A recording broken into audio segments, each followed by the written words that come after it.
ভাই দুইটা সিঙ্গারা দেন, কালকে টাকা দিয়ে দিমুনে।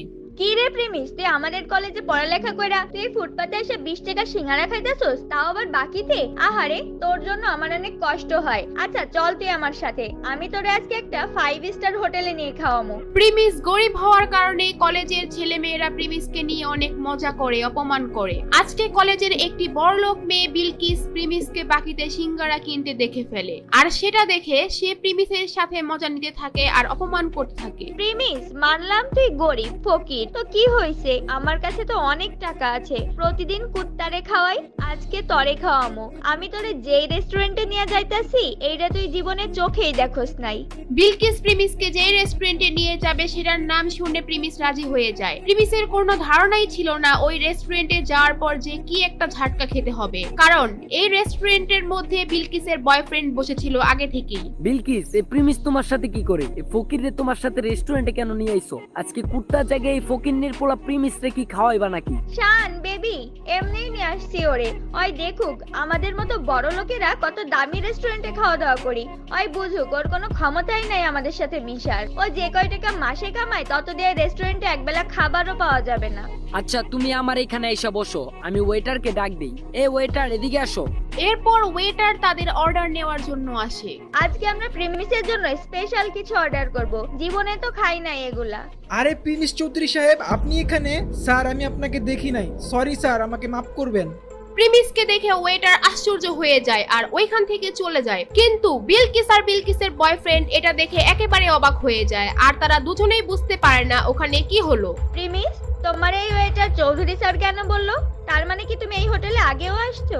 খুব তাড়াতাড়ি সব বুঝতে পারবে। কিছুক্ষণ পরে ওয়েটার 50,000 টাকা দামের একটা কোল্ড ড্রিঙ্কস নিয়ে আসে ওখানে আর বলে, চৌধুরী স্যার, এই যে নেন আপনার ফেভারিট কোল্ড ড্রিঙ্কস। এত দামি কোল্ড ড্রিঙ্কস? এই প্রিমিস, এত দামি কোল্ড ড্রিঙ্কস এর বিল কি তোর আব্বু দিব নাকি? এটা শুনে প্রিমিস একটু হাসতে থাকে, আর ঠিক তখনই ওয়েটার বলে, প্রিমিস চৌধুরী স্যারের বিল দেওয়ার কোনো দরকার নাই।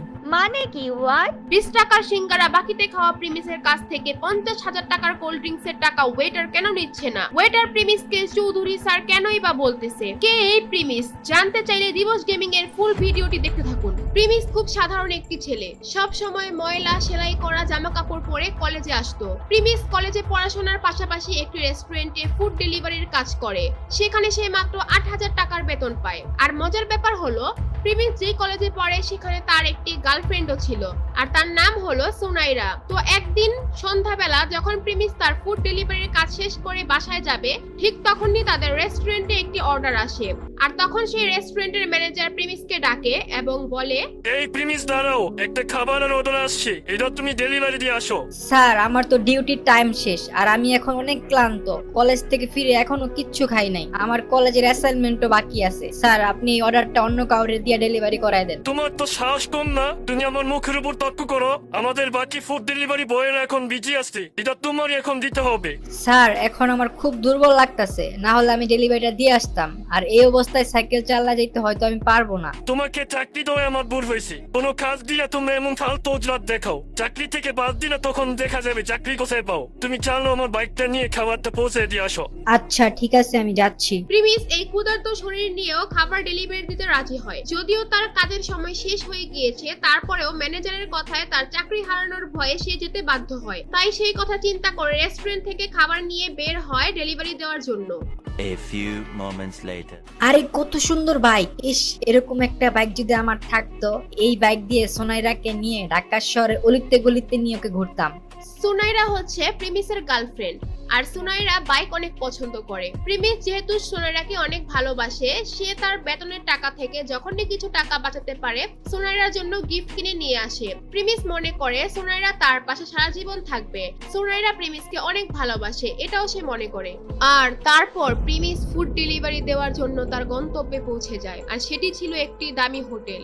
হোটেলের ভিতর যখনই রুমে নক করে, আর তখন ভিতর থেকে দরজা খুলে দেয় একটি মেয়ে। সেই মেয়েটি আর কেউ নয়, সেটি ছিল প্রিমিসের গার্লফ্রেন্ড সুনাইরা। আরে সোনাইরা, তুমি এখানে কি করতেছো? তোমার সকাল থেকে মেসেজ দিতাছি, ফোন দিতাছি, কোনো রিপ্লাই নাই। আচ্ছা ওয়েট, তুমি কি খাবার অর্ডার দিছো? আর তুমি হোটেলে কি করতেছো তোমার বাসায় রাইখা? এই ডেলিভারি বয়ের সাথে তো কিসের কথা? আরে প্রিমিস দেখি আমাদের কলেজে পড়ালেখা করে সেই ছেলে এখন ফুড ডেলিভারি বয়। সুনাইরার সাথে এখন যাকে দেখছেন সে হচ্ছে রাসেল। প্রিমিসরা যেই কলেজে পড়তো সেই কলেজের ম্যানেজমেন্টের দায়িত্বে থাকা একজন বড় লোকের ছেলে। সেও ওই কলেজেই পড়ালেখা করে। সুনাইরা, তুমি এখানে কি করতেছো ওর সাথে? তুমি আমার মেসেজে রিপ্লাই দিচ্ছ না, ফোন ধরতেছো না, আর এখন তুমি এখানে বসে আছো ওর সাথে। সুনাইরার তখন আর কিছু লুকানোর থাকে না, তাই সুনাইরা বলে, তোর সাথে আমার ব্রেকআপ। তোর মতো ফকুন্নির সেলদের সাথে ওদিন রিলেশন করছি, এটা তোর ভাগ্য। তোর তো একটা বাইক কেনার সামর্থ্য নাই, আমাকে কোথাও ঘুরতে নিয়ে যাস না। তোর মতো ফকিনের পোলার সাথে কে রিলেশন রাখবে রে? প্রিমিস সুনাইরার কথা শুনে যেন তার মাথায় আকাশ ভেঙে পড়লো। প্রিমিস সুনাইরাকে নিয়ে এত স্বপ্ন দেখতো, আর সেই সুনাইরা তার সাথে এই কাজ করলো। প্রিমিস একদম নীরব হয়ে ওইখান থেকে চলে আসা থাকে। সারাদিন না খাওয়া, তার মধ্যে এত বড় ধাক্কা, সে একদম ভেঙে পড়ে। আর ঠিক তখনই কাহিনীতে আসে নতুন টুইস্ট। তার ফোনে একটি মেসেজ আসে, আর সেখানে লেখা থাকে প্রিমিস চৌধুরী আজকে থেকে তার অভাবী জীবন থেকে মুক্ত, আর তার ব্যাংক অ্যাকাউন্টে 500 কোটি টাকা অ্যাড হয়েছে, এবং সে তার পরিবারের গরিবী পরীক্ষায় পাশ করেছে। আপনারা হয়তো ভাবছেন এটা আবার কিসের পরীক্ষা। চৌধুরী ইন্ডাস্ট্রির একমাত্র ছেলে ছিল প্রিমিস। তাদের চৌধুরী পরিবারের একটা নিয়ম ছিল, তাদের পরিবারের ছেলেদের তারা ছোটবেলা থেকেই সমস্ত সম্পত্তি ও টাকা পয়সা থেকে বঞ্চিত করে দেয় এবং গরিব অবস্থায় ছেড়ে দেয়। একটা সময় গিয়ে যখন তাদের 21 বছর বয়স পূরণ হয়, তখন তারা তাদের সমস্ত সম্পত্তি ফিরে পায়। আর সেই দিনটি ছিল আজকে। কি হবে এখন? কি করবে এখন প্রিমিস? কি হতে যাচ্ছে প্রিমিসের সাথে? এগুলো জানতে চাইলে দিবস গেমিং এর ইউটিউব চ্যানেল সাবস্ক্রাইব করে নোটিফিকেশন বাটন বাজায় রাখেন, কারণ আগামী পর্ব এখানেই পেয়ে যাবেন। আর যারা দিবস গেমিং এর সাথে লাইভে গেম খেলতে চান, অ্যাড হতে চান, তারা দিবস গেমিং এর ফেসবুক পেজটি ফলো করে দিয়ে আসেন। ডেসক্রিপশন আর পিন কমেন্টে লিংক দেওয়া আছে, চালু করে ফলো দিয়ে